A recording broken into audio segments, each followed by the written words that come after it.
Bir Umutlu Kıbrıs programına daha hoş geldiniz. Motivasyonlarımız nedir?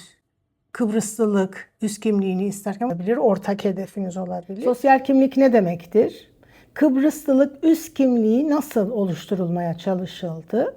Sadece Kıbrıslı Türklerin kimlik dönüşümüne odaklanılmasıyla ne amaçlandı? Neden Kıbrıslılık güzel bir ülke olabilir ama tek bir gruba yöneliktir. Bu proje bunu görmeniz gerekiyor. Bu bir projedir, bir toplum mühendisliği projesidir. Kıbrıslı Türklerin çekirdek kimliklerini hedefliyorsunuz. Rumlarınkini aslında orada hiç dokunulmadan korunan kendi çekirdeklerine böyle bir kabuk ördünüzdür. Çünkü oradaki aslında kimlikle kavgalısınız. Ama bu arada da çok ilginç bir şekilde Türkçe konuşan Kıbrıslı, Kıbrıslı Türk Birleşik Teslim Gücü, Kıbrıslı sadece işte derken bu taraftan konuşurken Kıbrıslı Elenlerle buluştuk. Kıbrıslı Elenlerle şuraya gittik. Kıbrıslı Elenler çıktı karşımıza bunlar. Bu iki toplumlu faaliyetlerde adaletsizliklere sustuklarını irdeleyeceğiz. Azınlığı ve çoğunluğun olduğu her yerde ezme ve ezilme ilişkileri kolaylıkla oluşabilir.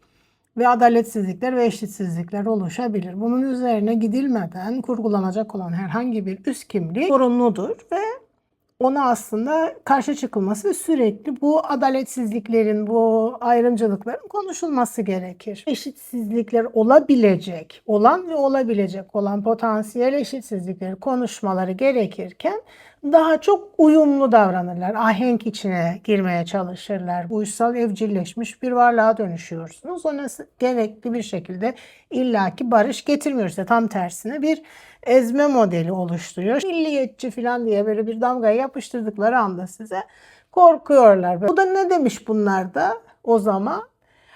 En iyisi anlaşma imzalanıncaya kadar siz çok fazla iletişim kurmayın. Akıllı gençlerle, yani bilgisayar üstüne veya bu işte sadece kurgulanmış bir beraber olma, bir araya gelme noktası dışında ve kendi kendinize konuşmayın. Yani bu olabilecek bir şey değildir arkadaşlar, bak.